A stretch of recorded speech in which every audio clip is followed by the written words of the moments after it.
So mga tol, matapos pong matalo si Emma Bacosa Pacquiao kay Rodelyn Perez nito lang nagdaang linggo via majority decision at 3 beses pong pinabagsak ni Perez itong si Emma Bacosa Pacquiao. Marami po ang nagtataka mga tol dahil parang nagbago daw ang galawan ni Emma Bacosa Pacquiao. Malayong malayo umano ang galaw ni Emma Bacosa Pacquiao ngayon sa galaw dati ni Emma Bacosa noong coach pa niya itong si Coach Ari Peñalosa noong nabubuhay pa. Parang nawala na daw kasi yung side to side movement ni Eman. Kaya marami po ang nagsasabi ngayon ng mga fans na dapat daw mag-hire na ng bagong trainer si Eman Bacosa. Ang dami nga daw nitong naging pera sa sponsors mula noong pasukin nito ang pagso-showbiz. Dapat daw kumuha ito na magaling na coach. Kaso ang nakikita ng mga fans, nagtitraining pa rin daw si Eman sa kalsada. Doon daw ito pinagpo-push up at delikado pa daw ito sa mga nagdadaang sasakyan. Isa nga po yan sa pinupunan ng mga boxing fans mga tol. Pati na din yung pagbabagsak na mabigat na bola sa katawan ni Eman.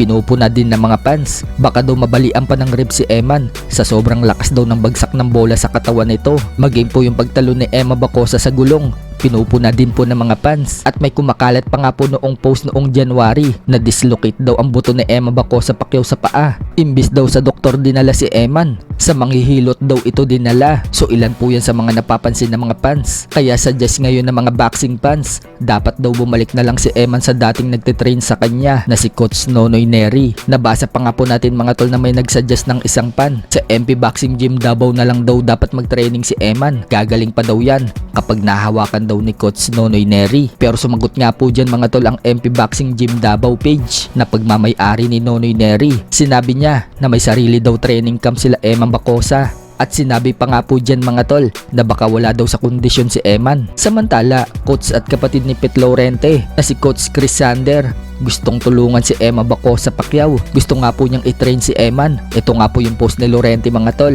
Eman, you can visit my gym in Jensen anytime.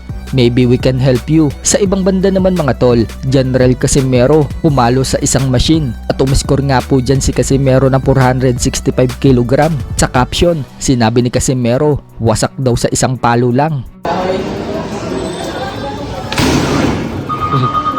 Lubutan mo yun.